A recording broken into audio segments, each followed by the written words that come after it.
Hi, welcome. This is the Tillamook County Pioneer, and I'm speaking with Alex Hamalian, who is running for Tillamook County Judge. Is there a judge position, or is it's just one singular position that you're running for? It's not like a number. Hi. So there is a number. It's position uh, two. It's the 27th district. There are two circuit court judges in Tillamook County, which was the result of we once had a district court and a circuit court, and in I think about 1998 or 99, if I remember correctly, they merged the two. So we went from one circuit court judge and one district court judge to two circuit court positions. Oh, great. Yeah. You're a wealth of knowledge. I love it. In terms of your own experience working in Tillamook County, how long have you been practicing law? I checked out your resume. You have a very extensive resume, so you're obviously qualified for the position. But in terms of this specific position and why here? So I've been practicing law for just a little over, I think at this point, 30 years. Prior to that, I was an intern with the public defender's office, and I worked for a private attorney for a while. I started practicing law in Tillamook County in 2002. Back then, it was kind of a ragtag list of people who the court would call on you and say, "Hey, we need an attorney." You'd say, "Hey, I got some time." You'd take the case, and I started kind of getting involved that way, and then I fell in love with the place. And a few years later, in 2004, the state actually reached out to me and they said, "Hey, we really need to create a public defender consortium in Tillamook County. There's too much variance in the levels of representation and some of the problems comes with some attorneys." And I agreed. And I put together a consortium in Tillamook County of attorneys. There were anywhere between 2 and 4 or 5 of us at one time, where we would, all the cases would come in, and then I would disperse them according to kind of seriousness. The younger attorneys got the less serious cases, the more learned attorneys got the more serious cases, and then I took the really serious cases, because even at that point I had been at it for going on about 9 years, 10 years. I ran that consortium for 10 years. So it started in 2004. The next year, I bought my first home in Tillamook County and became a resident, and started making friends and hanging out and enjoying the people I got to know there. And I stayed. In 2014, I passed the consortium on to another group of lawyers that are doing it now, and I went strictly into private practice. So and since then, I've been heading in a direction where most of the cases I take are very complex in nature. Some of them are criminal. In fact, the majority of them are criminal, but I also do complex civil litigation. I do domestic relations to a certain extent. And in fact, I did the most recent juvenile homicide within about 100-mile radius there.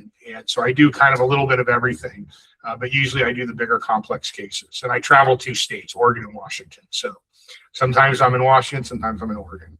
That's incredible. You have a very extensive history here, both just as a person and in the legal field. So I'm sure whatever the outcome of the race is, we would be blessed to have you. But in terms of your desire, like you could just retire. Why public service at this point in your career? Well, what you may have learned about me, or may not have learned about me, is I got married for the first time pretty late in life. I was 49 when I got married, and I have 2 young children. So I have an 8-year-old and an about to be 5-year-old. So I don't know if I could retire at this point. I guess probably I could make it work, but I'm also not kind of a sit back and retire kind of guy. I started working when I was 9 years old, and I really have never stopped. I've done a plethora of different jobs. I come from a blue collar family. I originally wasn't going to go to college, and I started working in the trades. Law school kind of just happened. So I don't think I really have retirement in my nature. But why public service now? Well, here's the thing. I've pretty much accomplished or practiced in every area of law and every kind of aspect of law over the last 30 years. I've done criminal defense. I've done plaintiff's work. I've done civil defense. I've prosecuted civil cases. I've prosecuted domestic relations cases on the kind of the restraining order issue. I've defended them. I've been a circuit court judge pro tem, which is kind of a temporary version of the position that I'm asking the citizens and the residents of Tillamook County to hire me for. I've been an administrative hearings officer pro tem. I've done appellate work. I've litigated cases all the way up to the Oregon Supreme Court. I really enjoy kind of the mental complexity of the issues that a trial judge regularly deals with. And honestly, the idea of being able to go to work every day and think about complex legal issues is really refreshing to me. Additionally, I would say this: I think that a lot of people who get on the bench, sometimes they don't really appreciate the job they have as much as they should. And I'd like to bring that appreciation back to the job. Very well said. In terms of what the residents of Tillamook County might expect to see from you, should you win this election, what kind of I imagine you're not going to radically change your style or your approach to the legal system, and you're obviously constrained within the bounds of the law anyway. So what would they expect to see from you that they might not see from another judge in this position? Well, I know what they expect from me because I've been out in the community shaking hands for the past 2 or 3 weeks. And quite frankly, the residents of Tillamook County are, to a certain extent, are pretty vocal about what their concerns are. And I think to a certain extent, I have the same concerns being a resident of Tillamook County, which is this. When I moved to Tillamook County, it was the safest, one of the safest counties on the North Coast. We had a prosecutor, Bill Porter, who had been in place for many years. He worked very well with the sheriff's department. He worked very well with defense counsel. He had a great team of prosecutors under him. He always had his eye on the ball. And, things have changed to a certain extent. Judges have moved on and been replaced, as is happening now with the judge retiring. It's not the place it was when I moved here in 2004, and I want to get back there. I think that one of the primary concerns that people of Tillamook County have is public safety, and I have that too. Like I told you, I have 2 young kids, and some of the things that you see going on in Tillamook County right now, 10 years ago you would have never seen. Fentanyl overdoses and people driving their cars through the museum or whatever random building. Yeah. Oh, you have rampant drug abuse that to a certain extent is going unprosecuted. You have a homeless crisis that I think adds to criminal activity, which certainly is challenging to the quality of life in the county. And those are issues that I think all are embroiled in the court system. So what do they expect from me? Well, first and foremost, what I've talked to the current Sheriff Brown when I met with him, as far as public safety is concerned, is there's a concern amongst the both law enforcement and the citizens of the county that there's no prosecutorial follow through. And I think I have somewhat of a remedy for that to a certain extent. I believe that everybody that's a stakeholder in the system or a stakeholder in a case has the right to be heard. Defendants, victims, witnesses, they should all be heard. And what we have in Tillamook County, which is similar to the entire state of Oregon, is that prosecutors generally elect to use the grand jury process.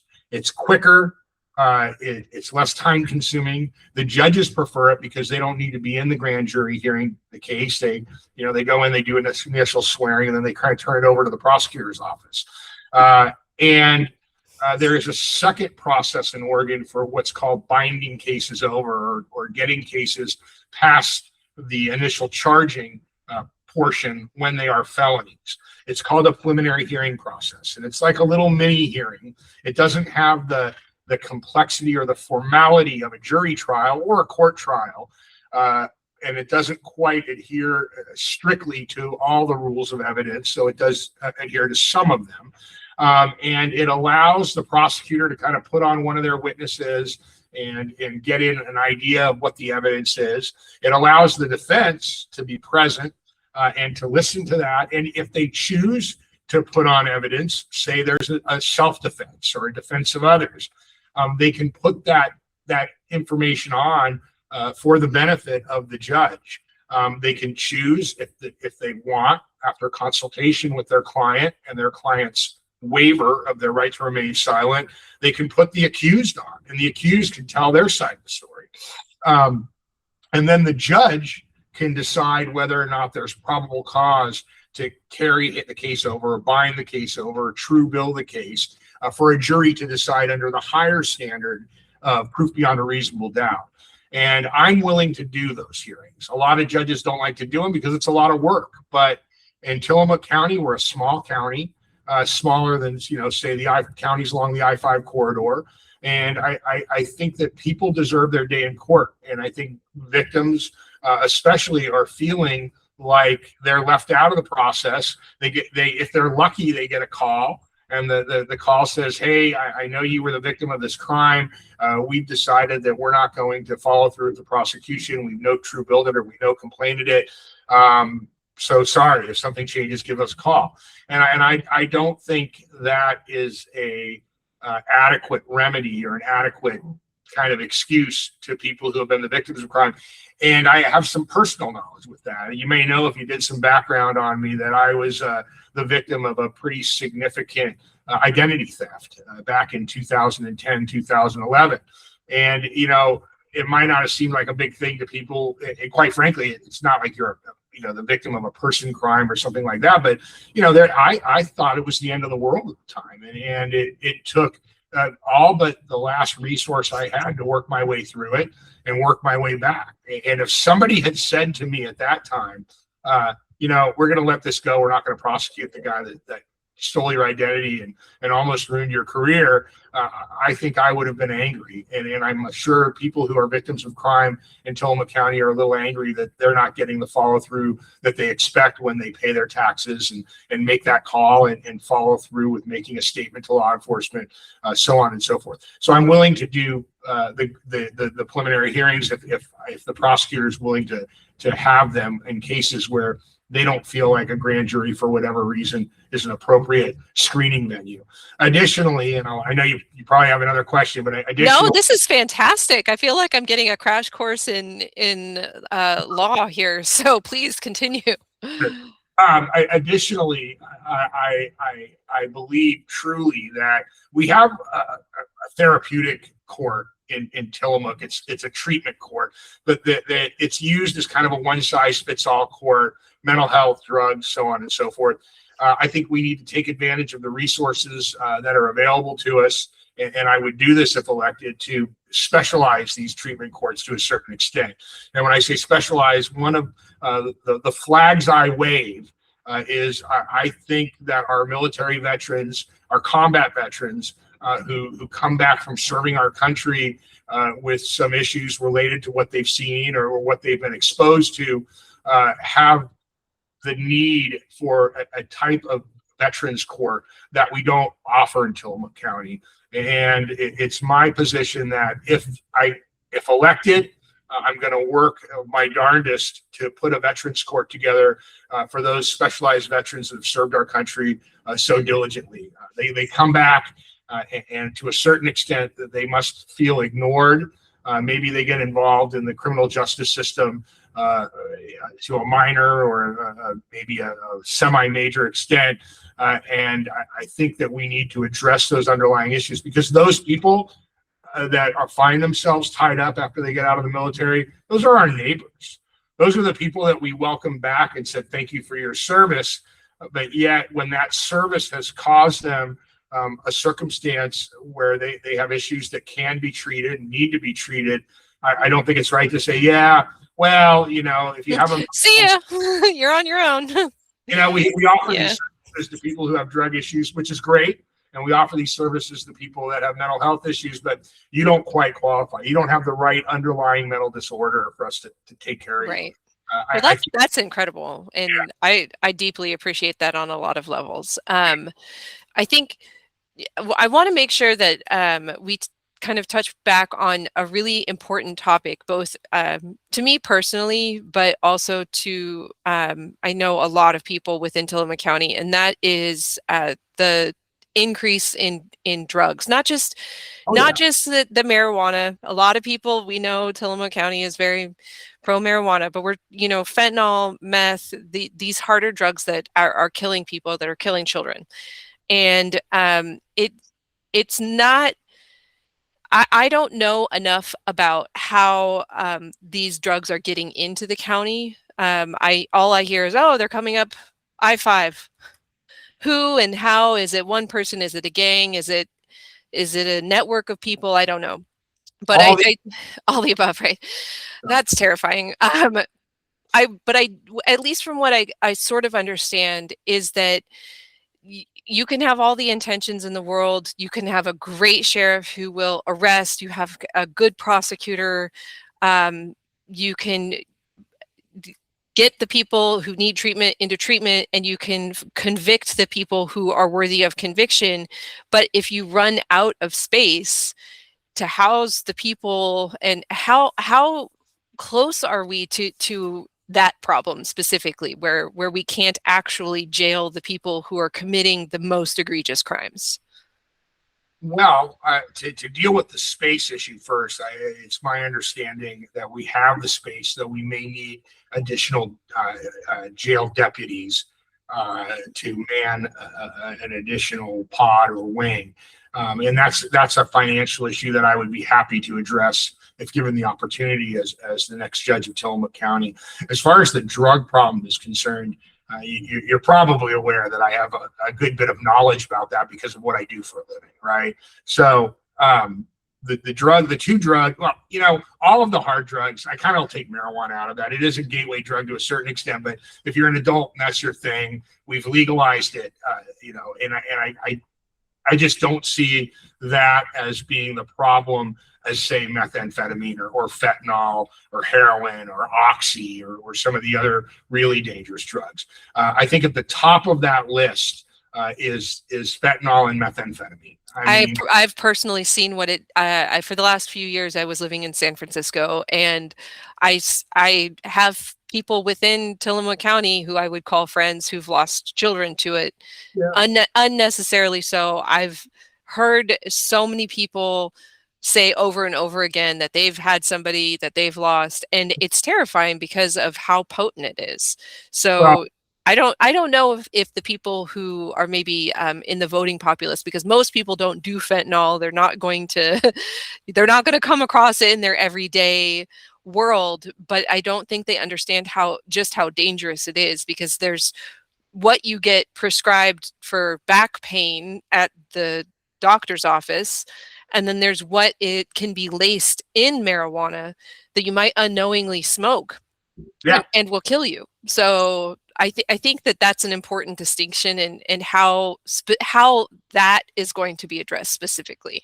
Okay. I mean, if you're a pot smoker and you're an adult, you're probably buying your weed at a licensed dispensary. So one would hope. One would hope. It's a smart move, especially if it's cheap, right? Yeah. So I think the way it gets laced into marijuana is, maybe kids or somebody screwing around with it, doing something for whatever reason they're doing it. The fentanyl itself, it is not in and of itself just a danger, not only because it's fentanyl, but to a large part because it's fentanyl that's usually produced in China, shipped to Mexico, and then finds its way up into the United States of America. And it's a different type of fentanyl. I guess the best way to describe it is you have fentanyl to a certain extent And it's just as dangerous, but it's produced for medical purposes. And then you have fentanyl that's produced in China without any really regulatory controls. The dosage is hard to gauge. The next problem with fentanyl, I mean, fentanyl in and of itself is a killer. And it's a killer because, one, you can take a dose, you're fine, you get your high, you're a user, and then you take the same dose the next day and you're dead. Or you're in a wreck, you're in some kind of medical distress that leads to your death. The other concern about fentanyl is that one of the things that the cartels have figured out about fentanyl is that once when we made it almost impossible to manufacture large quantities of methamphetamine in the United States by cracking down originally on the phosphates and then on the ephedrine, then on the pseudoephedrine. All that did was it shipped the production to Mexico to these super labs. So anybody who went through a Breaking Bad, spree of watching TV knows that a lot of the drugs that show is based on, now they're produced south of the border. But the one thing about methamphetamine and cocaine is that it doesn't necessarily have the physical addiction that fentanyl, heroin, opiates have. So what we see now a lot is common street drugs like cocaine and methamphetamine being cut with fentanyl. And the reason why the cartels are cutting it with fentanyl is because to addict them. Yeah, it addicts them. That's just the lowest of the low. That is literally, you can't get any lower than that. That's disgusting. It is. And part of the problem we have in Tillamook County is our close proximity to Portland. Yeah. Portland has kind of, thrown up their hands, or at least for many years under the prior prosecutor, threw up their hands as far as prosecution of hard drugs. One was the decriminalization of them, which was in and of itself a failed experiment. Absolutely. And for please provide the statistics. I don't think a lot of people understand just how many people actually ended up dying, extra deaths that were absolutely unnecessary because of that. Thousands. Yeah. And the reason why is because once we decriminalized it, it became a violation, like a speeding ticket. Once we decriminalized possession and use of hard drugs, places like Portland and the law enforcement officers just kind of threw their hands up and said, well, I can't arrest the guy. I'm going to write him a ticket. He's not going to show up for court. What do I care? And so the kind of the larger quantities that the dealers who could be prosecuted were bringing in, kind of, unless it fell into their hands, they really kind of ignored it. You combine that with a prosecutor in Multnomah County that was there for 6 years, who didn't really care about prosecuting drug crimes. And what you had was essentially an open market where large amounts of methamphetamine, heroin, cocaine laced with fentanyl itself could be bought pretty much on any street corner. And that's something that has fascinated me. Obviously I can't ask you to speak to the mindset of another judge, but to the best of your ability, what drives a person to choose not to prosecute actual crime? Like it seems like I can only imagine the worst things, but there has to be something that's one step lower than like, oh, they're just corrupt, like, because that's such an easy answer. But what is the reason? Well, I think to a certain extent there was an ideology that it wasn't a crime because we decriminalized it, and that was true to a certain extent. The problem was it didn't get followed through with the treatment promise. I think the other thing is that I'm not a member of any political party, period. But I think there was, to a certain extent, some kind of political ideology that leached into it. But that's the past. I think the problem with the methamphetamine and the fentanyl epidemic was that it was so available, it just permeated the state. And then just kind of like overwhelmed the system, and so you kind of have to prioritize what you. And I'm guessing that there are probably a lot of other crimes that happen when you get an influx of drugs. Sure. Domestic violence goes up, all assault, robbery, all these other things go up. So this court system was probably inundated with other crimes that really had a higher priority. Sure. And I think you combine that with the court system that, as we all know, during the pandemic really didn't process much. So you had a backlog of cases, especially in the Valley, that had to be dealt with quickly. And I think that permeated the community, and that permeation of the community just spilled over to the coast. So, it's a drive, an hour and a half drive away from Portland, and I suspect brought a lot of these drug issues that the courts are now overwhelmed with into them. And that's the question, is what do we do with it? And I think it's twofold. I think one thing, that there needs to be adequate prosecutorial follow through on people that commit or arrested for crimes, and that they need to have their day in court. Any judge, and that either myself or my opponent, if we're elected, have both said we're going to be fair and adequate to the justice system, and a jury should decide the case, but there needs to be prosecutorial follow through. And I think that where drugs are concerned, we see that as one of the major factors in Tillamook County that people are concerned about. And I think that kind of works hand in hand with the homeless crisis. I'm not saying every homeless person is using drugs, but certainly a lot of drug users become homeless because of drugs. So they do go hand in hand sometimes. Yeah. So, yeah. In terms, I could talk to you all day. So I really actually want to ask Laura if we can do this again, because I just sure. am deeply curious about your experience with law in Oregon. But before we run out of the internet's patience and attention span, I want to make sure that people know how to vote for you, where to vote, when to vote, all of the things. So let's make sure we capture that before we maybe wrap up with some final thoughts. Okay. Well, so as far as voting is concerned, the last day to get your ballot in would be May 19th. But you got to mail it before that, because if you're going to deliver it on May 19th, you got to deliver it to the courthouse or to a certified polling place. We are still vote by mail in Oregon, so you want to get it in at least a week early, if not sooner, to get in to be counted. I am on the ballot along with my opponent. We are running for Circuit Court Judge, District 27, position number 2. And District 27 covers which region? So people, it's Tillamook. When you hear circuit, in the old days, where you had a judge that rode like 3 or 4 counties. Well, one thing that is interesting about Tillamook County is we are the last circuit. As time went on, a county became a circuit to a certain extent because they got more populous. Tillamook is the last circuit, the last county that became its own circuit. If you go out east, there are a number, if not, I think all of the eastern counties are circuits that are more than one county. But in Tillamook County, the Circuit Court Judge is the 27th district. That's all of Tillamook County. Wonderful.